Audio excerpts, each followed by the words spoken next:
नमस्कार प्रिय विद्यार्थियों। आज की इस वीडियो में हम बात करेंगे कक्षा 12 की जो पाठ्य पुस्तक अभिव्यक्ति और माध्यम है उसके महत्वपूर्ण प्रश्नों के बारे में।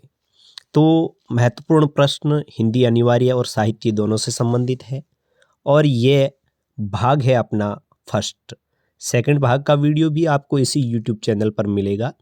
तो आज हम भाग फर्स्ट के जो महत्वपूर्ण प्रश्न हैं उनकी बात करते हैं। ध्यान रखिए, ये पाठ्यपुस्तक हिंदी अनिवार्य और साहित्य दोनों के लिए है और दोनों में जो पाठ्यक्रम बोर्ड की दृष्टि से जो शामिल किए गए हैं उसी के बारे में हम आज महत्वपूर्ण प्रश्नों की बात करेंगे। तो चलिए चलते हैं महत्वपूर्ण प्रश्नों की ओर। यथासंभव यहाँ पर मैंने सभी महत्वपूर्ण प्रश्न हैं उनका जिक्र किया है। तो पहला प्रश्न है कि इस प्रकार, पहला प्रश्न, जनसंचार के कौन कौन से लोकप्रिय माध्यम वर्तमान में प्रचलित है? तो इसका उत्तर है टेलीविजन और इंटरनेट लोकप्रिय माध्यम वर्तमान में उपलब्ध है। इसके बाद प्रश्न नंबर 2 है, वह है कि समाचार लेखन में 6 ककार कौन कौन से? बहुत ही महत्वपूर्ण प्रश्न है और ये है कौन, कौन, क्या, कहाँ, कब, क्यों और कैसे। ये 6 ककार है। क्योंकि ये कैसे शुरू हो रहे हैं इसलिए इनको 6 ककार नाम दिया है। प्रश्न नंबर 3, हिंदी में प्रकाशित होने वाले मुख्य समाचार पत्रों के नाम लिखिए। नवभारत टाइम्स, हिंदुस्तान, दैनिक जागरण, अमर उजाला और दैनिक भास्कर। यहाँ पर नवभारत टाइम्स हिंदी का समाचार पत्र है। नवभारत टाइम्स यहाँ पर एक तरीके से हम माने तो ये अंग्रेजी का भी है, तो इसको आप हटा सकते हैं। और हिंदुस्तान, दैनिक जागरण, अमर उजाला और दैनिक भास्कर, इन 4 के आप नाम लिख सकते हैं। ठीक। इसके बाद आगे का प्रश्न है वो इस प्रकार है कि उल्टा पिरामिड शैली किसे कहते हैं? बहुत ही महत्वपूर्ण प्रश्न कि उल्टा पिरामिड शैली क्या है। तो समाचार लेखन की ये लोकप्रिय शैली है, लगभग समाचार इसी शैली में लिखे जाते हैं। इसमें सबसे महत्वपूर्ण तथ्य उनको पहले लिखा जाता है और उसके बाद घटते हुए क्रम में अन्य तथ्यों को लिखा जाता है। जिस प्रकार क्लाइमैक्स होता है ना, सारांश, वो नाटक के अंत में आता है।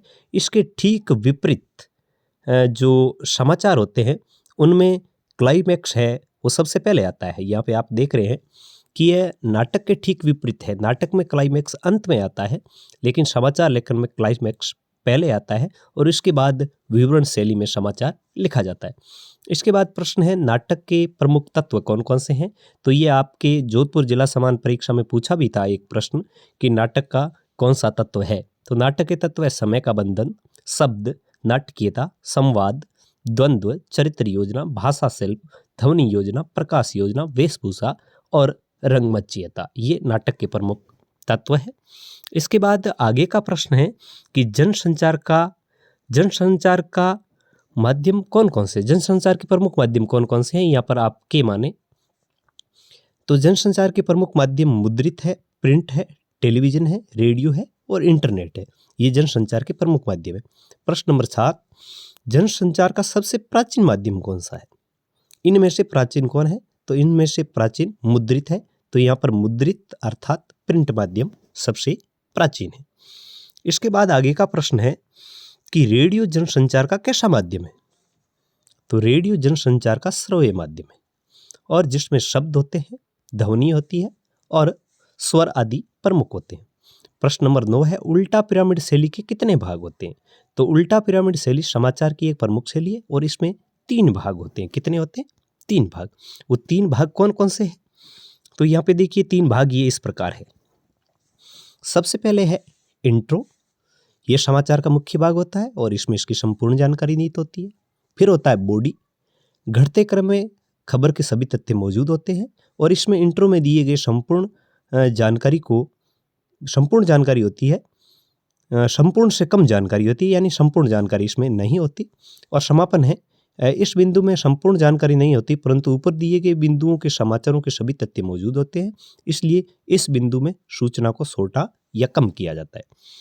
इसके बाद आगे का जो प्रश्न है वो है इस प्रकार कि टेलीविजन जनसंचार का कैसा माध्यम है? तो ये सर्व दृश्य माध्यम है। टेलीविजन में आवाज के साथ दृश्य भी देखा जा सकता है। और प्रश्न नंबर 11, इंटरनेट पत्रकारिता क्या? इसको मैं नाम दूंगा वेरी वेरी इम्पोर्टेंट क्वेश्चन। और वेरी वेरी इम्पोर्टेंट क्वेश्चन यह है कि समाचार पत्रों का इंटरनेट पर प्रकाशन अथवा खबरों का इंटरनेट पर आदान प्रदान क्या कहलाता है? इंटरनेट पत्रकारिता। इसके बाद प्रश्न नंबर जो 12 है वह इस प्रकार है, पूछा जा सकता है कि इंटरनेट पत्रकारिता का प्रारंभ कब हुआ? तो इंटरनेट पत्रकारिता का प्रारंभ 1993 से माना जाता है। 1993 इसका प्रथम युग माना जाता है, जबकि 2003 में इसका दूसरा युग और वर्तमान में तीसरा युग है वो इंटरनेट पत्रकारिता का चल रहा है। इसके बाद यदि प्रश्न नंबर 13 की बात करें तो वह इस प्रकार है कि जनसंचार माध्यमों की भाषा शैली है वो किस प्रकार होनी चाहिए? तो जनसंचार के माध्यमों की भाषा सरल, जनसामान्य से जुड़ी हुई और छोटे छोटे वाक्यों से युक्त होनी चाहिए, जिससे पाठक या श्रोता आसानी से समझ सके और उनकी रुचि बनी रहे। इसके बाद का प्रश्न है वह भी कुछ इसी प्रकार है कि जनसंचार के प्रमुख माध्यम कौन कौन से हैं? तो जनसंचार के यदि आज के माध्यम में बात करें, समाचार पत्र और पत्रिकाएं प्रिंट में है, फिल्म है, टेलीविजन है, रेडियो है, टेलीफोन है, इंटरनेट है, पुस्तकें हैं, ये सभी है। अब बात आती है कि प्रिंट माध्यम क्या है? तो प्रिंट माध्यम क्या है कि संचार के जो साधन प्रिंट अथवा छपे हुए रूप में लोगों तक सूचनाएं पहुंचाते हैं उन्हें अपने कहते हैं प्रिंट या मुद्रित। अब पूछ लिया जाए कि प्रिंट माध्यम के दो प्रमुख साधन कौन कौन से हैं? तो प्रिंट माध्यम के दो प्रमुख साधन जैसे यहाँ पे आप देख रहे हैं, एक समाचार पत्र और दूसरा पत्रिका। इसके बाद प्रश्न नंबर 4 है कि प्रिंट मीडिया का हमेशा महत्व बना रहेगा, क्यों? तो वाणी, विचारों, सूचनाओं, समाचारों आदि को लिखित रूप में रिकॉर्ड करने का आरंभिक साधन होने के कारण प्रिंट मीडिया का महत्व हमेशा बना रहेगा। इसके बाद प्रश्न बनता है कि पत्रकारिता किसे कहते हैं? तो पत्रकारिता किसे कहते हैं?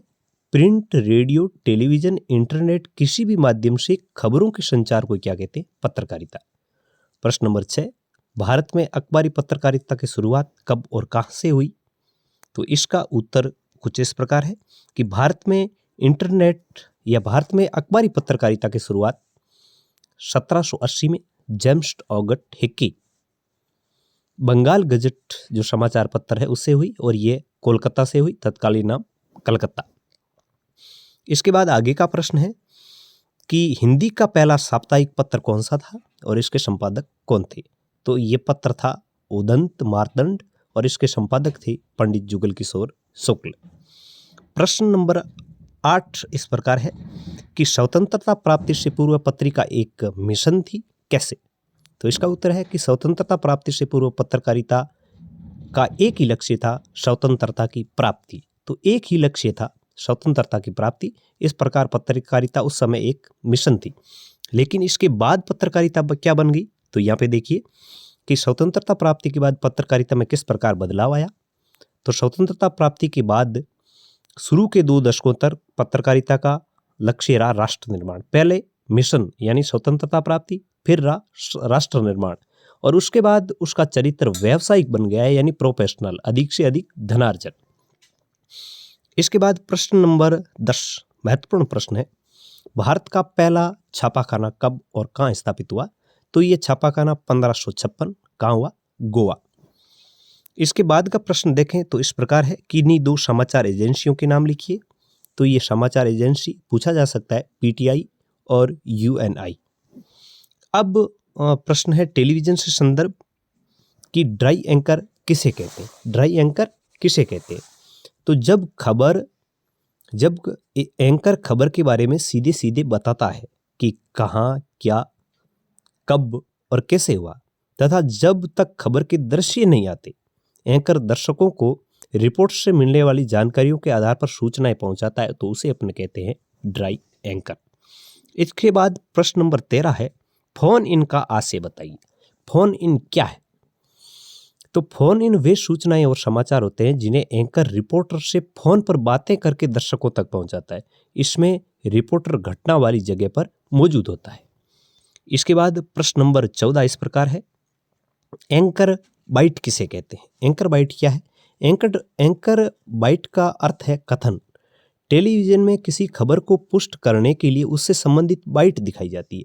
किसी घटना के बारे में प्रत्यक्ष दृश्य यानी जो प्रत्यक्ष प्रत्यक्षदर्शी होते हैं उस घटना के, या जो संबंधित व्यक्तियों का जो कथन दिखाकर या सुनाकर समाचार को प्रामाणिकता प्रदान करने के लिए इसका प्रयोग किया जाता है। तो इस प्रश्न के लिए भी मैं कहूँगा वेरी वेरी इंपॉर्टेंट क्वेश्चन।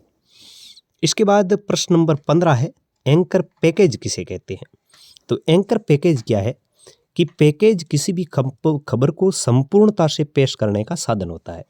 इसमें संबंधित घटना के दृश्य, लोगों की बाइट और ग्राफिक से जुड़ी सूचनाएं दी जाती है। तो यह है एंकर पैकेज। इसके बाद प्रश्न है कि रेडियो समाचार तैयार किए जाने वाली जो समाचार की कॉपी है उसकी विशेषता क्या होनी चाहिए रेडियो समाचार में? तो ध्यान दें, रेडियो पर प्रसारण के लिए तैयार की जाने वाली समाचार कॉपी में एक पंक्ति में अधिकतम 12 से 13 शब्द होने चाहिए। वाक्यों में जटिल और उच्चारण में कठिन शब्द, संक्षिप्त अक्षरों का प्रयोग नहीं करना चाहिए और 1 से 10 तक के अंकों को शब्दों में लिखना चाहिए और 11 से 999 तक के अंकों जो अंक है उनको अंकों में लिखना चाहिए।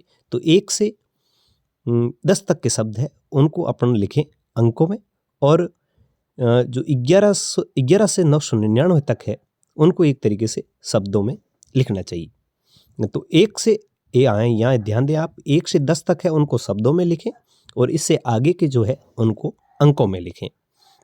इसके बाद का प्रश्न है वो है प्रिंट मीडिया के कौन कौन से लाभ है।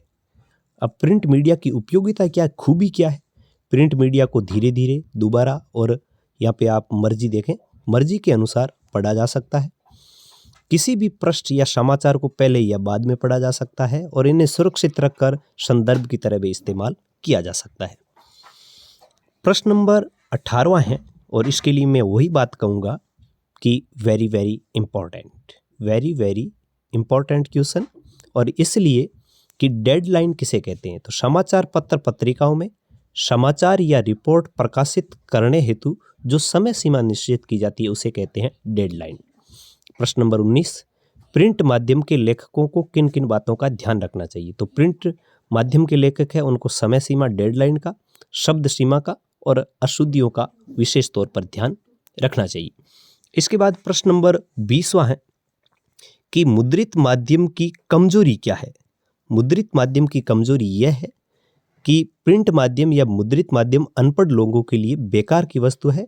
इसके अलावा वे किसी घटना की खबर एक निश्चित समय बाद देते हैं। जैसे घटना आज हुई है तो अखबार में वह घटना कल अपने को देखने के लिए मिलेगी।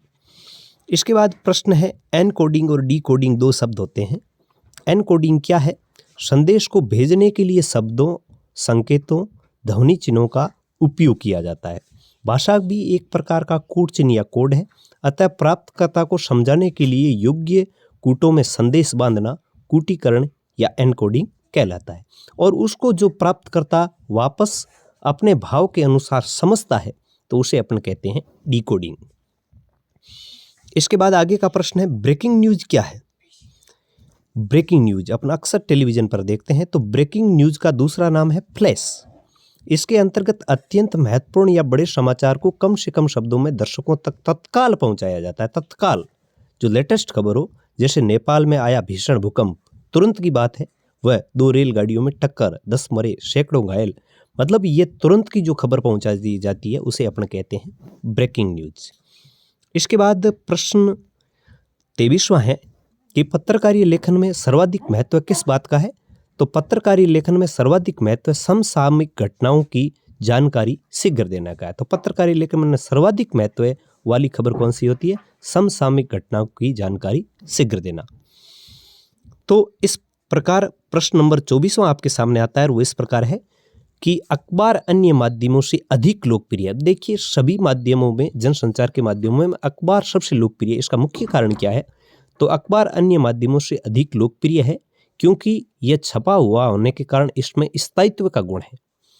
इसे अपनी इच्छानुसार कहीं भी कभी भी पढ़ा जा सकता है। जैसे आज का अखबार है तो हम 5 वर्ष बाद भी कभी भी पढ़ सकते हैं। आज का अखबार हम कल पढ़ सकते हैं। कोई खबर समझ में नहीं आई तो हम वापस लौट कर पढ़ सकते हैं। इसलिए जो अखबार, यानी हम कह सकते हैं अखबार कह सकते हैं या यहाँ पर मुद्रित माध्यम कह सकते हैं, मुद्रित माध्यम सर्वाधिक लोकप्रिय होने का कारण यही है कि इसमें स्थायित्व का गुण होता है।